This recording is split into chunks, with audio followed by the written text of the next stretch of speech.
সেই পটল আর এই যে পটল খেতটা তো ভালোই লাগতেছে, কিন্তু গাছ তো দেখতেছে অনেক খেতা লাগতে পাই না।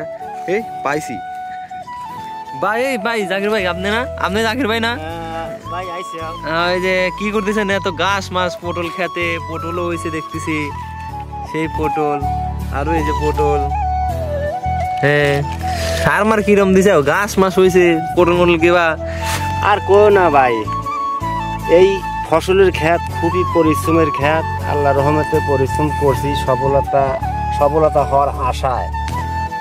তো কত সার বিষ কীটনাশক কত কিছু ব্যবহার করতেছি, এই ঘাস কমতেছে না, পটলের ধরনও সেরকম হচ্ছে না। জালি টিকানোর জন্য ফসলের মানে ওষুধ দেওয়া হেটাও দিতেছি, কোনোটাই কাজ হতেছে না। তো মনটা বেশি ভালো না। তো এখন কৃষিকাজ হিসেবে জড়িয়ে আছি। একটা কামলার হাজিরে 800-900 টাকা। এই কামলা দিয়ে ক্ষেত পরিষ্কার করে পর্তায় আসে না, তাই এখন নিজে নিজে যেটুকু যা পারতেছি তাই করতেছি। এই যে আমার কাজের এই অর্থ এদেরকে এইগুলো বিস্তারিত এই সমস্তভাবে আছি। তো অতিরিক্ত একটা দুঃখের বিষয় দর্শক ভাইয়েরা, আমি শখের মাধ্যমে বাইরে থাকার সময় একটা পেজ খুলছিলাম। সেই পেজটা আমি বেশ কিছুদিন চালাইছি।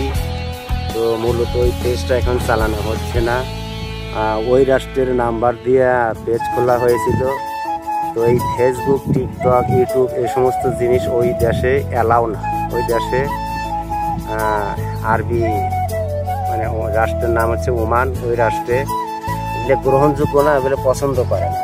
যার কারণে আমি ওই পেজটা চালাতে পারছি না। এখন দেশে আসার পরে নতুন করে একটা পেজ খুলছি। এই পেজটা আমি একটু ভিডিও করে দেখানোর চেষ্টা করবো এবং পেজটা পরিচালনা করার চেষ্টা করতেছি। তো ভাই দর্শক ভাইরা, আপনারা যদি একটু সহযোগিতা আপনারা আমাকে করেন, তাহলে হয়তো আমার মনোবল ভিডিও করার জন্য আগ্রহী হবে, হয়তো ভালোবাসা পাবো, ভালোবাসা দেব। আপনারা যদি ভালোবাসা দেন তাহলে আমার মন আকর্ষণ বাড়বে। তো দয়া করে আমার পেজটা প্রতি লাইক কমেন্ট ফলো করে পাশে থাকার চেষ্টা করবেন। এইটুক পর্যন্তই করতেছি, আর কিছু বলতে চাচ্ছি না। সবাই আমার জন্য দোয়া করবেন। আসসালামু আলাইকুম।